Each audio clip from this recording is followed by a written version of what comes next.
listening to PetLifeRadio.com.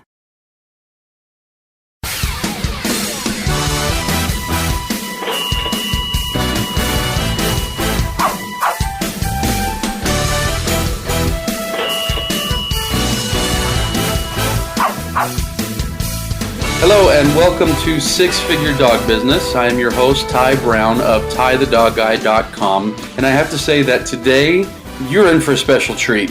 A treat of treats, I should say, because today we are going to be interviewing the most handsome, successful, intelligent, compassionate, humble guest that we may have ever had on this show before. You may have guessed it. We're going to be interviewing myself today.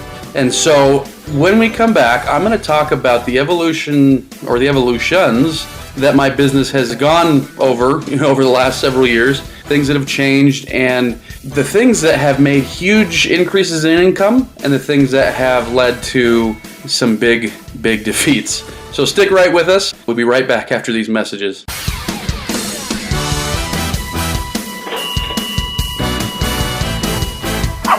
Sit. Stay. We'll be right back after a short pause.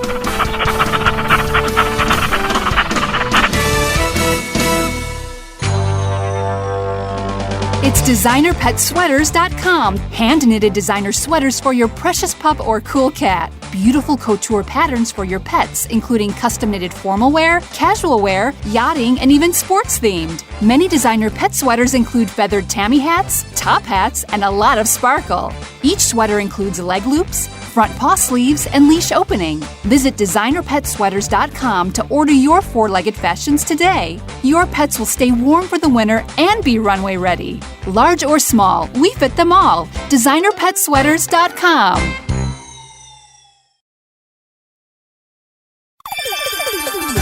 Let's talk pets on PetLifeRadio.com.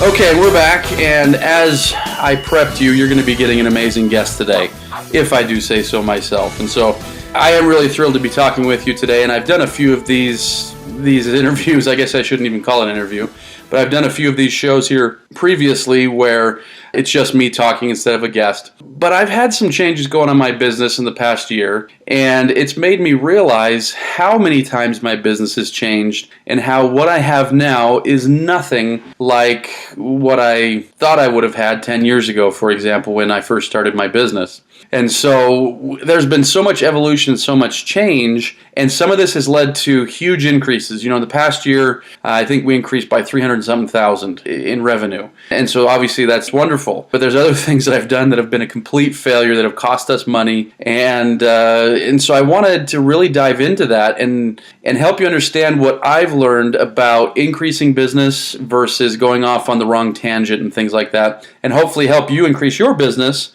but also help you even better avoid some of the pitfalls that I've gone through. And maybe you've even gone through some of these yourself as well. So let me tell you a little bit about my business. Hopefully you've listened to some of my other podcasts and some of my other shows. And if you haven't had that chance, go back and listen to those when you get a chance. We've had some great guests, an enormous amount of great information. But in any case, I started my business, like I say, maybe 9-10 years ago. I can't even remember now. But before that, I had been working for a dog training company in Boston. We did protection dogs and really high-end executive protection dogs and guard dogs and things like that. And it was great, but it got to the point where my wife was was expecting our first child. And we had decided, together, before we ever had kids, that we wanted her to be able to stay home and raise our kids. We have 4 kids now, but at the time, of course, she was pregnant with our first.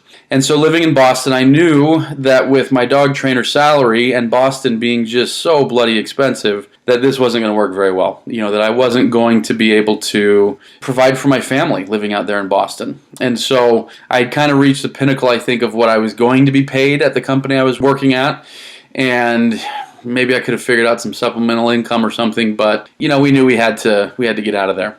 And so we came back to Utah, which is where we'd met. Neither of us were from Utah, but we had met in Utah both when we were going to college, my brief stint in college. I think I lasted 1 semester, something like that. But anyways, we had both met while we were attending BYU. And we got married, and so we had a little condo here in Utah, and so we decided, okay, let's go back to Utah. We have the condo that we'd been renting out, for the couple years that we've been living in Boston. Let's go back. So we went back, and I decided to start a business. Now, I didn't want to have a dog training business. I had spent the past couple years traveling the world working with clients, and I thought, I don't want to work with clients. I want to do something different. And lo and behold, I had read an article on an internet marketing type thing, on some sort of internet marketing website, and it was a case study. And it was a case study of a dog trainer who was making a lot of money by selling an ebook online. And this dog trainer was living, in various parts of the world. Now, at the time, I didn't know who this dog trainer was. We've since become really good friends. His name is Adam Katz, and I always credit him with, with a lot of the success that I have in my business, even though he had we didn't meet until probably a year ago or something like that. But in any case, Adam Katz was doing some really great things, and I thought, that's what I want to do. If he can do it, so can I. So I got to work, and I wrote my ebook. And I started selling it, and it did not sell great, and I discovered that I wasn't amazing at selling products online. I've since become a lot better, and so now, a decent chunk of our business is selling products online, but, I'm still not as good as I want, and we're still trying to evolve that part of the business, but, I was definitely not good enough at the time to where we could support our family, our growing little family, on selling an ebook online. And at the time, we'd moved back from Utah. I got just a graveyard job working at a factory. And, I don't know what I was making, $12 an hour or something like that. Just something very low. And, my wife wasn't working. We had a new baby. And in fact, short the time thereafter, our two children are 17 months apart. So not too long after we had our second, was on the way. And so I decided, all right, time to bite the bullet and start a dog training company. Now, I know that might sound silly because most people, it's like their life's dream to start a dog training company, and I kind of reluctantly did it. But I did it because I was failing at selling information online. I was failing at selling products. Not failing, I was selling some, but, I guess you could call it failing. But like I say, so we decided, okay, time to start a dog training business. And in fact, I had even remembered, and this is how goofy, my brain was at the time. I was making $12 an hour, $13 an hour, something like that. Wife, kid, another kid on the way. And I had remembered my previous boss out in Boston saying, something to the effect of, dog training's great. You don't have to have a college degree and people pay you $90 an hour. And I was like, wow, that's cool. And I wasn't making that working for him, of course. But so I started my business, and what did I charge? $90 an hour. I thought that was a good thing. And sure enough, I started getting it. And I found out very quickly that I was way better at selling a service through a website and through various other channels than I was at selling a product online. And so within our first year, we did over $100,000. We brought home over $100,000, and I thought that was amazing. And it was, I think I was a 25-year-old kid or something like that, 26, and making $100,000 when the previous year I'd been making $12 an hour. It was awesome. It was really awesome. We started traveling outside of the country, bought a bigger house, and anyways, it was great to see a bigger level of success. But that's when I started getting shiny object syndrome and started saying, okay, I figured out how to sell this online. I can do a bunch of other stuff. And I started, wanting to spread myself thin. And I learned a big lesson from that, and which is one that I hope that a lot of you guys will learn, or have learned or will learn, depending on where you are in your business. But I started saying, okay, let's do a protection dog company. I used to do that. I can do that. Okay, let's do a drug dog company. No one's doing that here in Utah. I can do that. Okay, let's add these video lines. Let's do that, and so I started adding this and adding that and adding, trying new things. And trying new things isn't bad, but most of them failed. And frankly, to this day, what keeps us in business is, and what keeps the bills paid is selling products online and selling services. Now, since in the past few years, we've added service dogs, and service dogs have become a huge thing. And that's one of I want to outline some steps on how I'm able to do that and how I understand at this point when it's time to add, when it's time to subtract, how we can grow this and how we can not grow that, things like that. But I wanted to start out with kind of the foundation of you understanding where I'm coming from, where I've built this business that I never wanted, but now that I've got it, I'm happy. But I'm not as happy as I want to be. I still want to change it. I still want to do some things. And so let me ask you that question, and feel free to answer out loud or in your head, but are you in a similar position? Are you in a position where you wish your business was a little bit different? You wish that you were doing things a little bit different. Whatever the case might be. That could be, a little bit different meaning I want to make more money. A little bit different meaning I want to be more busy. A little bit different meaning I want to be less busy. A little bit different meaning I don't like the services I offer. I need to figure out something else. A little bit different being I don't like the clients I have. I got to figure out how to attract different set of clients. And so if you're in the same position that I have found myself in 100 times and currently find myself in, where I want my business to be different, here's the things that I've found that help me get there. I think I've come to realize that I'm never going to be there, wherever there is. My business is better now than it was 2 years ago, and it was better then than it was a year previous. And so business keeps improving, but every time it improves, I find, I think I'd rather do this. And so in the interest of not having shiny object syndrome and chasing every little thing, I've come up with a few things here. So let me get into that list here. I've kind of written down, 7 or 8 key points, and hopefully these are a good guide for you as well. So number 1 is be fully committed. You can't do everything you want and have shiny object syndrome. Get amazing at what you're doing and then keep doing it and then add to it. So going back to what I mentioned before, I was really good in the first few years of my business at going into somebody's home, we didn't have a facility or anything. In fact, we've only had a facility now for the past year and a half. But I was really, really good at going in and getting off-leash obedience, fixing aggression. I was really good at that. But my systems weren't down. I didn't sell as well as I should and stuff like that. And so I didn't have everything down pat. And yet here I was adding drug dogs. Because drug dogs are cool. There's nothing wrong with drug dogs. And then I was like, all right, well, let's add protection dogs. Let's maybe reach out to some police departments, see if I can sell some police dogs or something like that. And so getting amazing at what you're doing before you add something isn't just the skill of doing it, because I was really good, and I still am really good. I'm better now. But I was really good at training dogs. But I wasn't really amazing at the systems of selling training and fulfilling training and things like that. Granted, I was doing every year in business, I've done over 6 figures and grown in almost every year. But the systems weren't down pat. And so when you add something on top of that, it's crazy. And I see dog trainers and pet sitters and dog walkers and dog groomers do this all the time. They don't have their systems down pat. And again, it's never going to be perfect, but you need to have systems down to where, to a degree, it's hands off. You fully committed to dog walking. Now everything's running really well. Even if you stepped away from it for a month, things aren't going to fall apart. Things are doing really well. Now it's time to add pet sitting. Not like, we're going to be a dog walker and, oh, cool, let's do pet sitting now. Now, maybe you start as a dog walker and a pet sitter, but hopefully you understand what I'm saying. And so it's the same, like if you're a groomer and, you're figuring out how to do everything perfectly with the business and answering the phone right and doing payroll right and whatever. And before you have all that figured out, you're like, let's add $50,000 worth of retail space or something like that. And so you've got to get your systems down and be fully committed, and then is when you can add something. So like I say, I have finally realized that to where, again, our systems aren't perfect. I don't think they ever will be.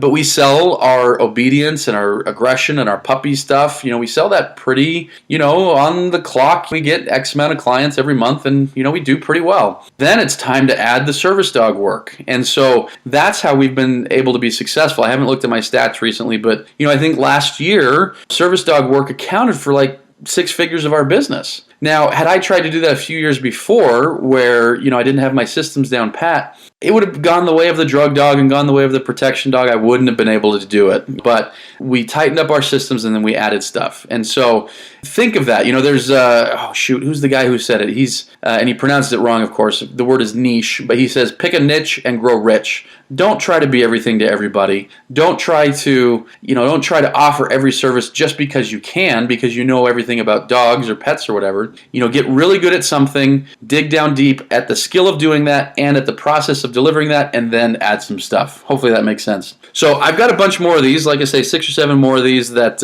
hopefully are going to help you, raise your income by big amounts this coming year. But we're going to take a quick break. When we come back, I'm going to get into the next key points here.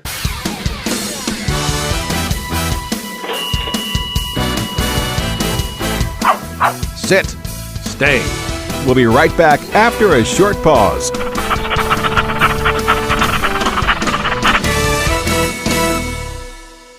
Calling all pet product manufacturers and pet experts. Let the public relations and marketing professionals at Whitegate PR get you featured in the news. I'm Dana Humphrey at Whitegate PR, and we have been specializing in pet product PR for over 10 years and can get your brand featured in the media, from TV to radio to print to blogs. You can find out more at www.whitegatepr.com.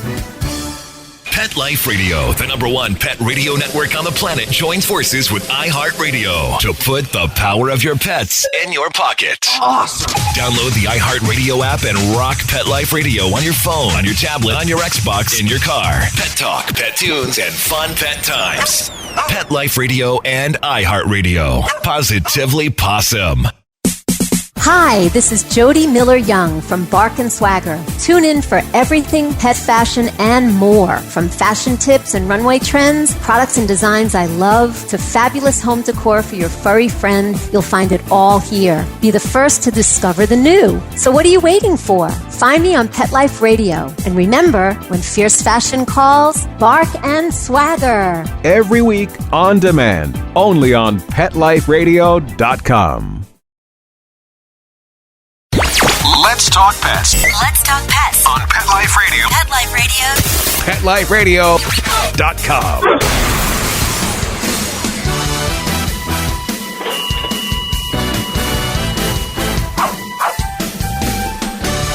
Okay, we're back and we're talking about how to figure out how to grow your business in a way that's responsible, that makes sense, that it doesn't have to be chasing after every little thing, and how to have big leaps in your income by understanding how business works. So first one is be fully committed and really get your systems down before you move on. The second thing is only change course, only evolve if you feel that you can offer more value. So let me give you an example of what I'm talking about. Several years ago, I was, again, I think, I'd made $200,000 a year previous. So really big year, but boy, I was really starting to get burned out, because I was working so hard. And I was starting to say in my mind, okay, how can I hire a trainer to help me? And I started looking at my systems and I started looking at my margins and things like that, what it cost me to do something versus what I got paid to do, etc. And I started to realize that with my margins, there was no way I was going to be able to hire a trainer. I think at the time, my average client was $500, $600, $700 or something like that. And I think I was at $100 an hour, $115 an hour or something. And so one might say, okay, well, yeah, you can definitely hire a trainer at that. And maybe people have figured out how to do that. But the way I was looking at it, I was saying, okay, a trainer, going into people's homes can't train for 8 hours a day. We've got drive time, which means we've got gas, which means we've got vehicle, which means we've got insurance. And so he might be in somebody's home for 2 or 3 hours a day. Well, 2 or 3 hours a day, $100 an hour is, $200-$300 an hour. Maybe we had some board and trained dogs on top of that, but $200 or $300 a day is what I should say, wasn't going to get things done. Even $400 a day wouldn't allow me to hire a trainer if that was the amount of revenue that the trainer was producing, because at $400 a day, when you look at service-based businesses, most of us try to maintain somewhere between 20 and 35% employee cost. So what that means is if a trainer was able to bring in let's say $400, just to keep it at a round number. So for $400, 20% of that is $80. There's no trainers that's going to work full time for $80. Or let's say, we do 35%, I don't know what that is off the top of my head, 130, 140. Trainer's not going to work for that long term. And so I realized, I started having to make more money per client. Now, how do you go about doing that? I started looking at it from, perhaps a reverse position, saying, okay, not how do I get them to pay me more, but how can I give them more? And so, like I say, that's my second tip here, is only change direction, only evolve, only add, only subtract, only do these things if you can offer your clients more value. If you can improve their life, that's a good direction to be evolving. And as you improve their life more, you get paid more. And so I started looking at my programs, which at that point had primarily been just in-home sessions and some what we call boot camp or what others call board and train. And so I started realizing, well, where do people get the best results? It tends to be boot camp. well, what happens after a boot camp or after some private sessions or whatever, and they need a little bit of help? Well, boy, it's not worth $150 an hour, for example, to touch up a little bit. And so we started adding group classes. So I started looking and saying, what would be perfect, for a client to have? Well, they should have this many private sessions, or they should have this long a boot camp. And then you know what? They should have this online help too. So I added that. And then you know what? They should have these group sessions. So I added that. And so I started adding things. And by the time I added it all up, I said, you know what? This is worth a lot more. And so the average value of our customers went from $500, $600, $700 to about $1,300. And the way that I had structured it, it didn't take double the work to do it. And so what that meant was way better margins. And so, yes, the clients were paying double versus what they were paying before, but they felt like they were getting a whole lot more. So it started selling better. We were getting better margins. And so now, that trainer where I could have billed a trainer out at $125 maybe per hour, the amount of work the trainer was doing in packaged form, something like $250 or $300 an hour. And so it definitely left margin to where we could start hiring. And right now, what do we have? We've got like 4 trainers working for us or something like that. So, but like I say, I started looking at it backwards, not how can I get these guys to give me more money, but it was how can I serve them better and therefore figure out, how in doing so, we're going to get paid more. And it's worked. And since then, we've changed things before. We started doing service dogs and, they're $4,000 or $5,000 for these training packages. And it was limited the amount of results we could give. And so I just started saying, okay, we really need more like $10,000 to $15,000. So let's just charge that and then we'll figure out how they can get it. And so we've had some fundraising opportunity, so we've had a lot of things come up. But I started going from how can we serve them better, and serve them better means higher prices, but it also means happier customers, and it also means better customers. And that's the case in dog training, dog walking, pet sitting, grooming, veterinary offices, or whatever you want to look at. That's always going to be the case. The next thing I want to talk about is test it. Don't throw out your playbook until you know it's going to work. I know that might go in contrary to what I just said, because what I just said was add value and change your programs. And you should add value and change your programs. But if you've got something that's working, you don't know if the new value is something that your clients want. And so don't throw everything out at first. So do small little tests and try to figure out, build an email list and start sending emails out that say, hey, we're going to test this. What do you guys think? That's how we've added every new program. We just came out with a new program. We started it last October. As I'm saying this right now, this is February 17th, 2015. And in October, I realized I want to add a new program. I want to make better money. I wanted to get better results. And so we did this again. We've done it a few times since that first time I mentioned. But how did I do it? I sent out an email. And I said, all right, here's our new program, guys. Here's what it consists of. And I laid out boom, boom, boom, boom, boom. And it's going to be a ton of work. And if you don't do it, I'm going to fire you. And it's expensive. And I laid out all these things and everything they're going to get. And I said, there's only a few spots because I'm testing this out. Who wants it? And I had people emailing me from out of the state saying, I will come. In fact, we did. We had one person move from Arizona for 2 months to do this program in Utah. We call it Transform Your Dog in 60 Days. You can head over to transformyourdogin60days.com and check out what I'm talking about. But in any case, we had people from Indiana, Idaho,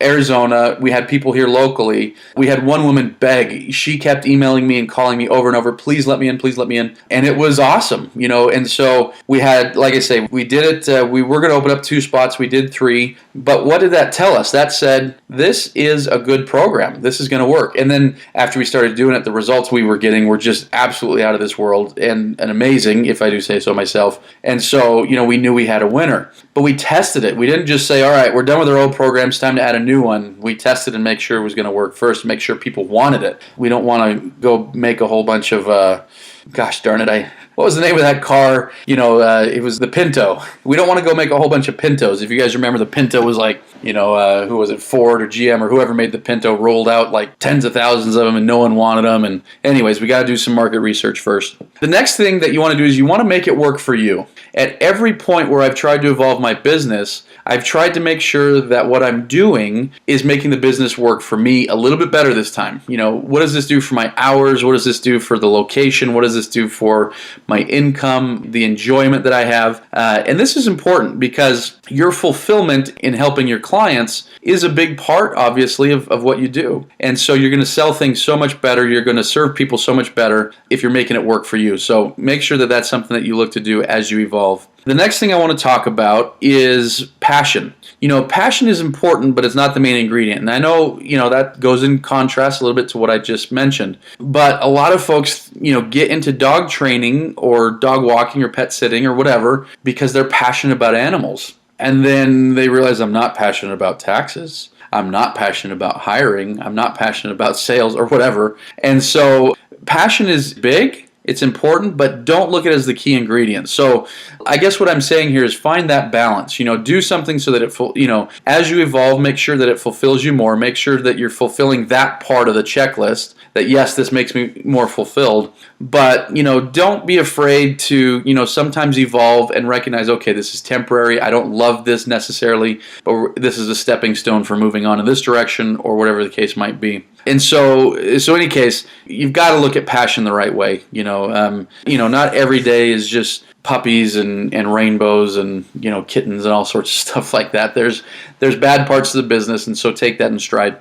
The next thing I wanted to mention is, and I kind of mentioned this before, but I'm going to hit on it a little bit more. Do it from the results and go backwards. And so, like I was mentioning before, what is the minimum amount that gives results that are consistent with your brand? And so if you are a dog walker and your brand is these dogs are exhausted and they're happy and they're less destructive at home, what is the minimum amount that they need from you in order to get that? Is it 2 big, long mountain walks a week and then a few other pack walks? Or is it this, or is it that, or is it getting them on the treadmill? I don't know. What is the minimum amount that is consistent with your brand, with what you've established yourself to be? And then don't go below that. When people are like, oh, that's too expensive, I can't do that. Don't go below what you've already established as the minimum for your brand.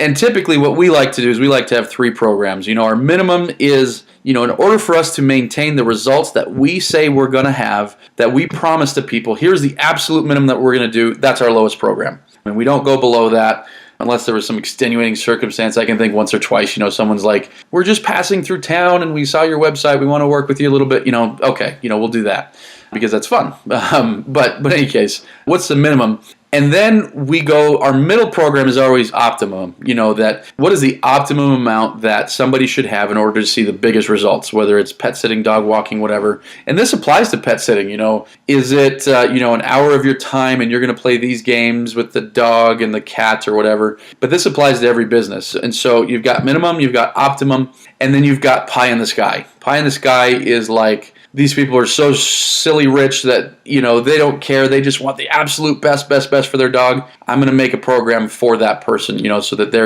they have that option, to spend that kind of amount. Are you going to sell a ton of that? Probably not. And if you are, you need to change around your programs. If you're selling the most of your biggest program, that needs to become your optimum program so that you have another pie in the sky one. But again, do it from the results and go backwards. This applies to dog walking. This applies to pet sitting. This applies to groomers. Is the minimum that you're happy with as a groomer, a clean dog with trim nails? Or is the minimum clean dog, trim nails, anal gland? I mean, what's the minimum? And that's it. We don't go below that. And so as you evolve, make sure that you're evolving with your brand so that you've determined what your brand does, and don't design programs and don't evolve outside of what your brand is.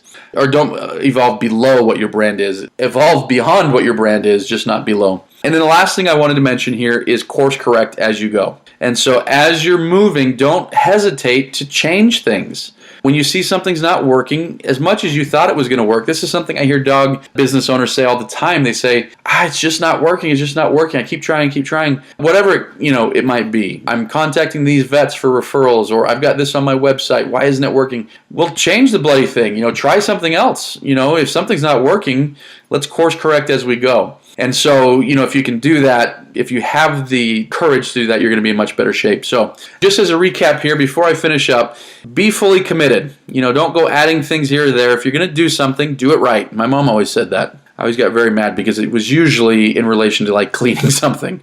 And I don't like cleaning things. And so be fully committed. Do it only if you feel like you can offer more value. Test it. Make it work for you and the lifestyle that you're looking to create. Recognize what passion is and where it rates on the importance scale.